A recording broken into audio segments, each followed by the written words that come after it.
everyone, today I am back with a cooking video. Generally I have my own recipes, but this time I'm getting it from somebody that you have probably seen on TV.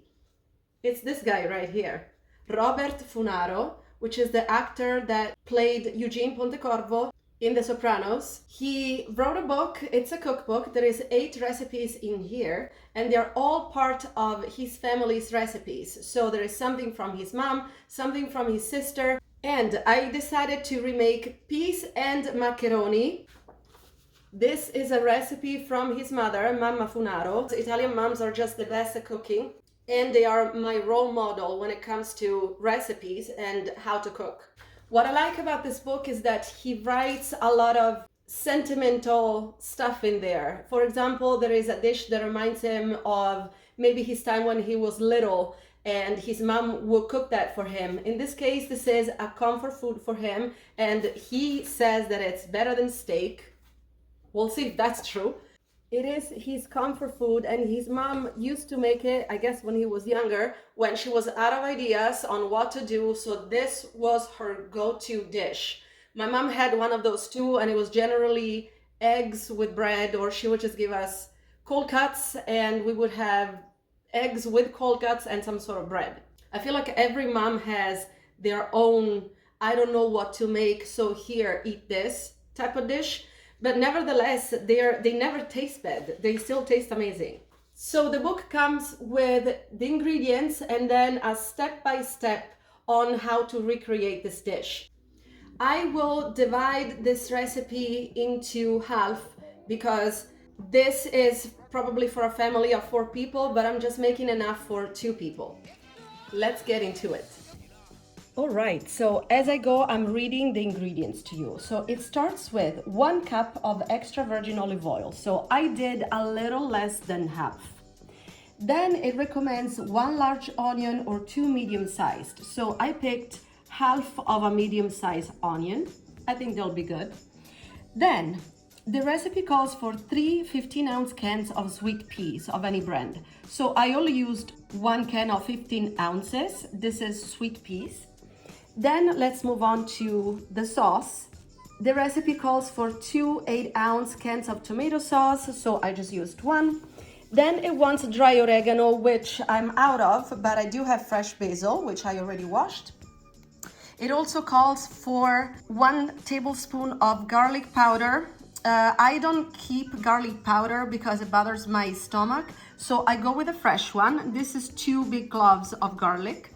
Then finally, let's move on to salt. Black pepper, I have the one that you can grate, so it's fresher. And then 1/4 cup of Pecorino Romano cheese. This is probably even more, but I do like lots of cheese on the pasta. And then finally, it wants ronzoni di Talini macaroni.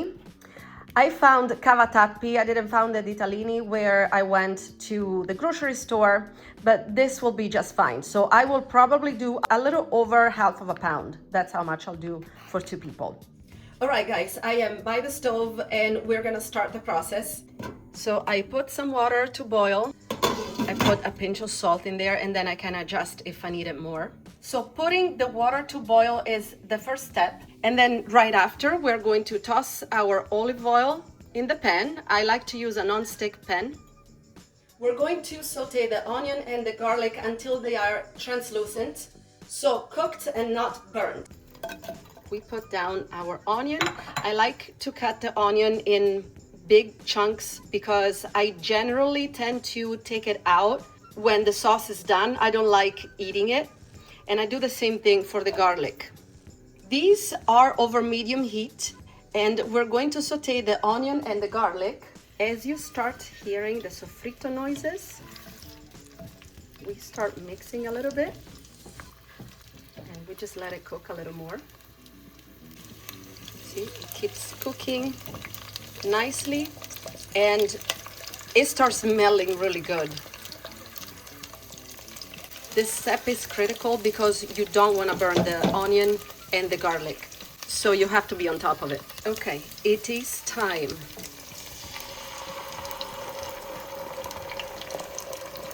Now what we're going to do, we're going to add some water to the tomato can because we don't waste anything here. Not too much, just a little bit. Now we stir a little bit, and we are going to add our basil. And for the original recipe, you're supposed to add dry oregano and dry garlic. Now we add some salt. You always want to start with a little bit and then you adjust as you go, because if it gets too salty, then you cannot fix it. We add finally a lot of black pepper. It's just gonna take a while. I love black pepper. Okay, so I have this ritual that I really like. I guess that I started loving doing this getting older. You know, like when you're young, all you want to do is go out, have fun, party, drink. With age, I just really enjoy being at home. It's great, and I enjoy cooking and having my little glass of wine as I'm cooking, or maybe sometimes I make a spritz. So while the tomato sauce is boiling, because the book says 25 minutes, it's doing its thing, and I have 25 minutes to just chill. And I'm starting with this. This is Costco. I love Costco. It's one of the American things that I do that I just embraced. I'm gonna get the cool glass because I'm feeling myself tonight. So while I cook, I'm enjoying this nice glass of Prosecco. Cheers. Yeah. Oh yeah. So while we wait, it is a good time for me to remind you that if you do enjoy my videos, maybe you have copied a recipe or two from me, or you've learned some Italian, I would appreciate if you could subscribe and maybe like this video, interact with the video. It will definitely help the algorithm. And also, if you do end up making this recipe, and I will make it as easy as possible for you guys to recreate it. I will write everything down also in the description, all the details. If you end up making it, please let me know and maybe tag me in the pictures. On my Instagram, it is the same handle that it is here on YouTube, @TheItalianImport. So one thing that is important while making any sauce, especially with tomato, you do have to stir it every so often. I would say, just to make it easy, every 10 minutes. And when you see that it's starting to boil, definitely just keep stirring, because it is really easy to reduce so much, then it becomes way too dense and it can kind of stick to the bottom. Even if you have a non-stick pan, the taste will change if you overcook it and it tries to stick to the pan. So please stir it, let it simmer, go back and stir it some more. It's never too much. I sound like my mother, by the way. Like whenever she's teaching me something, she gets like really methodically. The smell that is coming up is unreal. Mama Funaro, you know what you're doing. My tomato sauce is a little different from how she makes it, how Robert Funaro's mom makes it. I would say that maybe it's because in my region, we like to take out a few things. We don't use so many spices, like for example oregano. Where I'm from is mainly used on the little bakery pizzas, but it is rare to find an Italian grandma from Umbria or a mom from Umbria that will use dry oregano in their tomato sauce. Which is why, like, I grew up with an Umbrian mom and two grandmothers, actually three. None of them has ever used dry oregano for their tomato sauce. It was always either fresh basil or fresh parsley. Not even frozen, not even dry, just fresh stuff. They go to the little store downstairs, they buy everything there daily, starting from the bread. Fresh bread in Italy is just something to die for. Okay, so about 25 minutes have gone by, so now it's time to add our peas. So we add them in the tomato sauce, and then we just keep stirring. And then the book suggests to let this cook a little longer, so about another 20 minutes. So we'll cover it up and we'll let it simmer. While the peas are cooking for about 10 minutes, the water is now boiling, so it's time to throw our pasta in. I will do about maybe a little half than a bag for 2 people. eat a lot of pasta here. So we're gonna go 1, 2, 3, 4, 5, 6. That should be enough. Ish. Should be enough. We are gonna cook this. I always do less than what the bag suggests. This says 9 to 11 minutes, so I'm gonna go with 6. There you go. So the timer will tell me when it's time. Now we're gonna try our tomato sauce, and this is a good time to adjust of salt or pepper, or both. The moment of truth when we're gonna try our sauce. In the meantime, I actually did get rid of the big chunks of onion and the garlic. I like a smooth sauce. I don't like big chunks of anything in there. Let's see. Oh my God. Oh wow. Oh yeah. This is great. It doesn't need anything. I might put some chili pepper on top just because I like stuff spicy. Oh my God. Wow. I do have chili peppers. These are from one of my best friends. She actually grows them. And she showed up one time. It was a Tupperware 4 times as big. And I went through almost all of it. I don't have much left. I would say these are pretty spicy. I'll probably do half of this and I'll just crumble it up on top of my dish. And we can actually turn off the tomato sauce or it will get too reduced. So this is gonna stay here, and in the meantime, we're gonna mix our pasta. It's the same concept of the tomato sauce. When you cook pasta, first of all, always watch the time that you're cooking it. Nobody likes overcooked pasta that you just throw it at the wall and it sticks. That just doesn't make sense. Pasta needs to be al dente. So, 2 rules. Stir it often because it tends to stick with each other, and watch the clock closely. You don't want to overcook it. I have some friends, they're not Italian, and bless their heart, they don't know how to make pasta, which is fine. I don't know how to make other things, right? They throw the pasta in and then they go take a shower, they play with their dog, and they come back, the pasta is literally glue.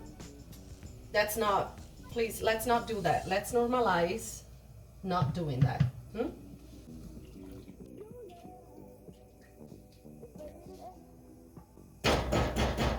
It's okay, that's why I'm here. So the alarm of the 6 minutes just went off. The pasta still feels a little too hard, but let's try it. Actually, no, it's perfect. I do need more salt. Just very little. Mix it a little more, and then we're gonna drain it, and then we're gonna save some of the pasta water, and we'll toss it into the tomato sauce together with the pasta itself. So here's our ladle. Or is it ladle? I don't know. My English is what it is. I would say 1 is actually enough. We're gonna drain it. I'll be right back. Okay, I'm back. We're gonna toss the pasta into the sauce. We're gonna turn on the flame again. And then we are going to mix it. We'll mix, mix, mix to a point where the pasta water is completely reduced. So basically the last minute or 2 of the pasta cooking all the way through is going to happen in here, in the pan where the tomato sauce is. We're going to marry the mix, just like it's written in the book, how Robert says it. We're literally just going to marry the pasta with the tomato sauce, and it will taste beautiful together. Mixing and let it simmer for maybe another minute. Okay, we can turn it off. Now we're gonna plate it, and I do like to present my dishes in a nice way, and I'll figure out something. We'll do it together.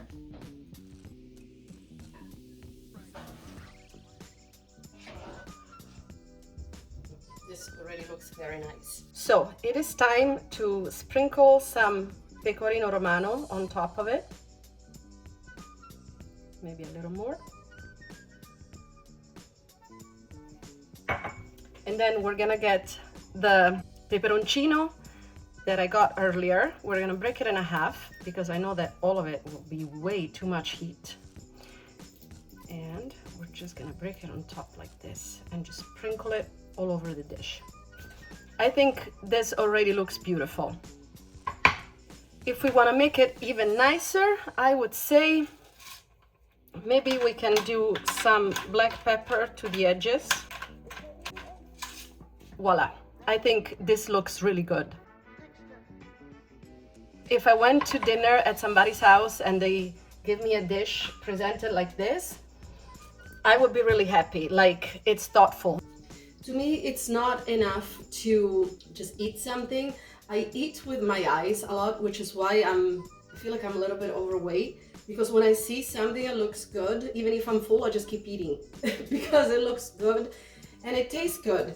So I would be really happy that somebody would cook for me something that looks so good because it's thoughtful. They did it for me. They spend their time to make it look good, to present it to me and make sure that I'm happy. I value beauty in any way.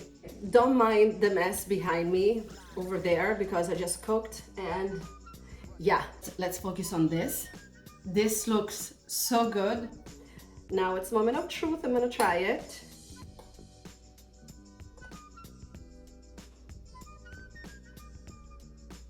This is great. Oh my God.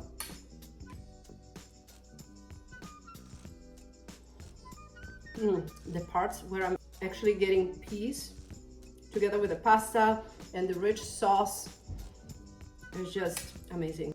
Before I'm done, I would like to say, Mama Funaro, I hope I made you proud. This tastes really good. I like the combination of the onion and the garlic, something that I wouldn't have done. I didn't try the oregano, but next time I will make it with the oregano. The tomato sauce was rich. It became creamy also because the peas retained some of the water they were in. The spices, just everything is just so perfectly balanced. And the pecorino on it is just so, it's just the touch that it needed. This is perfect. I can't wait to finish it. I hope you guys enjoyed this. I hope it was easy to follow. I made it as easy as possible for you guys. If you want more details, you will find them in the description below. You will find the recipe and all the proportions, and you know, I can advise some of the brands that you could buy for maybe the tomato sauce or the pasta. Let me know in the comments what you think, and also if you did try to make it, how it came out. I'm sure it will be perfect, and I will see you guys next time. Ciao.